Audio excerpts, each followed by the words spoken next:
Sí, a la hermana Mónica, y ahí ella me decía que cuente algún testimonio. Y bueno, yo desde que llegué, hermanos, a esta iglesia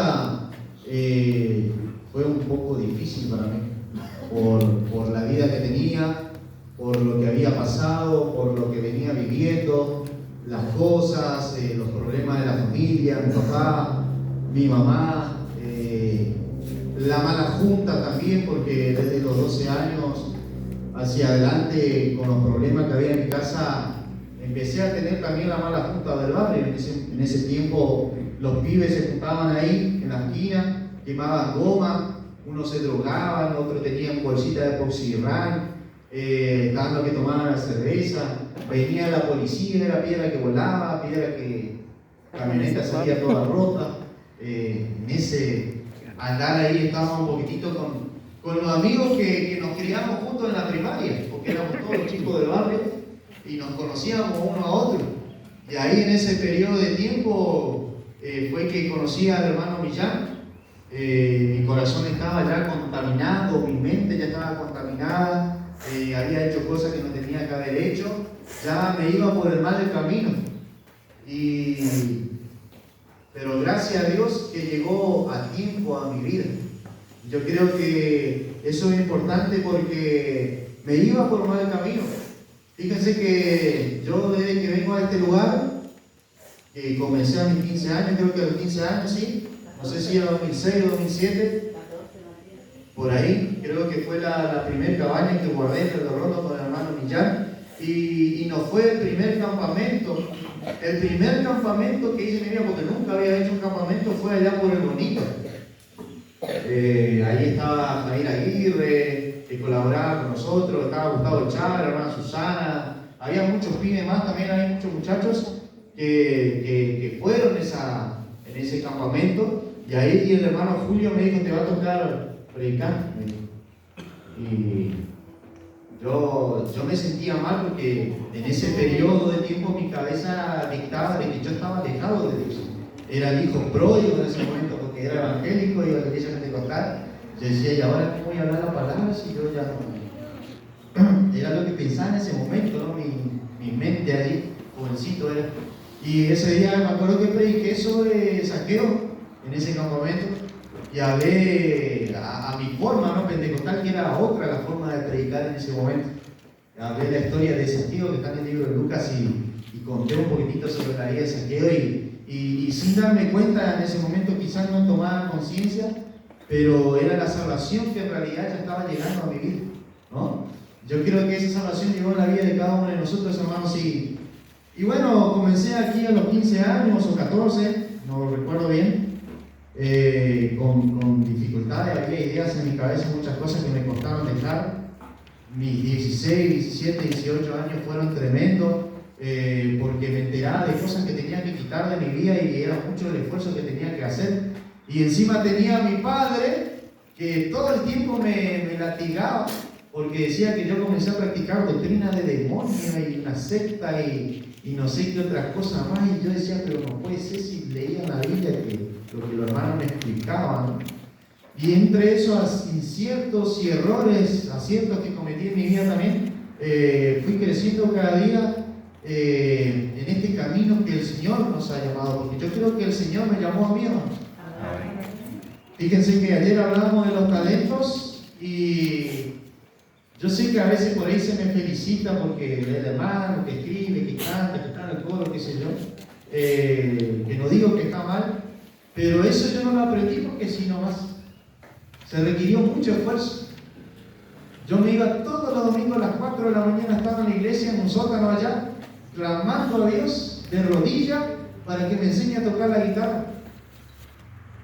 Así yo aprendí a tocar la guitarra.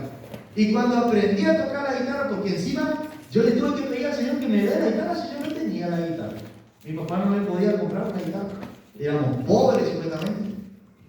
Mi papá llegaba a casa, me acuerdo, trabajaba en una fábrica de terciados, y era terciado Mitre esa época, y yo agarraba así las tiras de terciados, esas que se rompen, y estaba ahí en la escalerita de mi casa, de pequeñito, porque mi deseo era siempre tocar la guitarra y cantar. Y bueno, Dios me da la guitarra, aprendo a tocar la guitarra, pero ¿qué pasa? yo no podía tocar y cantar, no era lo mío cantar. Yo no. ¿Qué me dice mi papá en esa época, que era muy evangélico? Vamos, hijo, de vuelta a aquel lugar allá, a doblar las rodillas, a pedir al Señor que te enseñe a cantar. Cuando me di cuenta, todos los domingos a la madrugada, a veces yo recuerdo esta historia, hacía un frío de loco, pero nosotros a las 4 de la madrugada estábamos ya clavaditos orando en la iglesia. De verdad, yo me ponía las capuchitas así, la campera, y iba temblando hasta la iglesia, porque íbamos caminando. Y ahí a pedirle a Dios, y así aprendí a cantar también. Y así aprendí muchas cosas más pidiéndole a Dios, hasta el día de hoy, incluso con la palabra. Yo siempre me arrodillo y le pido al Señor que me enseñe. Es un esfuerzo que uno tiene que hacer, porque una vez se piensa que uno le dice al Señor, dame el talento, y de un día para el otro el Señor, por arte de magia, te va a colocar el talento, ¿no? Se requiere de esfuerzo también y de consagración, que es muy importante. Lo que iba a decir era un consejo de la palabra del Señor que a mí me ayudó mucho. Primera de Juan, capítulo 2, versículo 14. Dice así: os escribo vosotros jóvenes, dice, porque sois fuertes, dice. Porque la fuerza, ¿dónde está?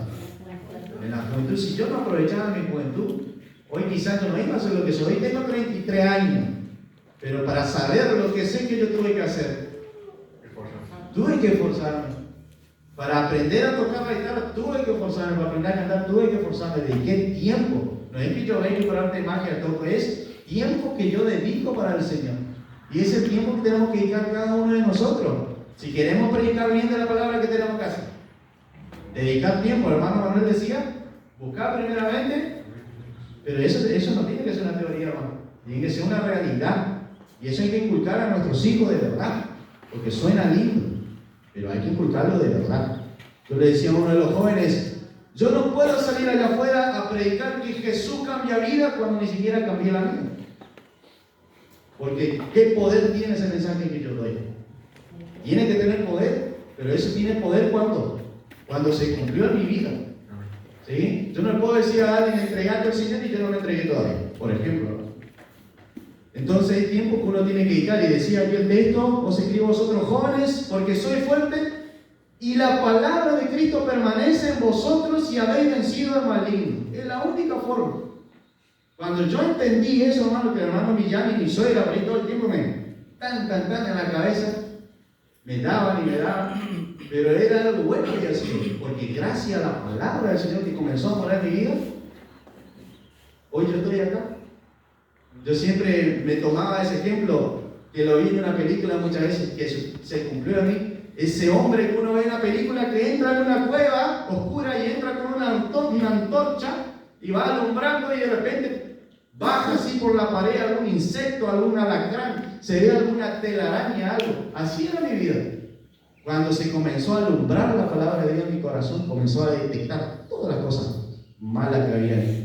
Y ahí estaba la otra parte que era muy difícil para mí, poder sacar eso de mi vida.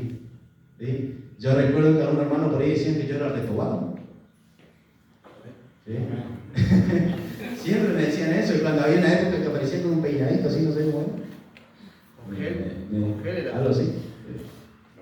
Y eran cosas que yo las sufrí porque no las podía comprender en realidad, pero gracias a los hermanos que estaban ahí.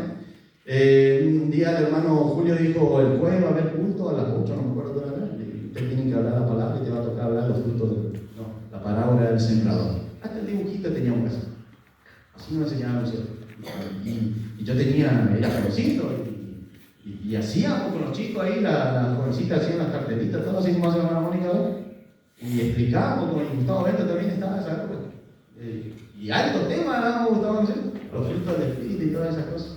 Y éramos cuantos jovencitos. Y así fuimos creciendo en este conocimiento del camino de Dios, y hermano, y seguramente hay muchísimas cosas más que contar. Y me gustaría, como decía hermano Javier, que mi familia escuche esto, ¿no? Pero bueno, hoy ellos están viviendo en otra realidad. El Señor me llamó a mí y crecí solo acá adentro sin mi familia. Y si yo pude, ¿qué significa? ¿Que ustedes pueden también o no? Todos podemos crecer, pero en la gracia del Señor. Eso es importante. Porque podemos crecer en muchas otras cosas allá afuera, pero en la gracia del Señor es lo más importante, y eso no tiene precio. Solamente hay que doblar las rodillas, pedirle la guía de Dios, dejarse gobernar por el Espíritu Santo, y el Señor nos va a dar ese crecimiento que nosotros necesitamos. Bueno, hermanos, solamente eso quería compartir. aquí. Espero que esta palabra pueda servirle de aliento a ustedes también para que puedan seguir creciendo en las cosas.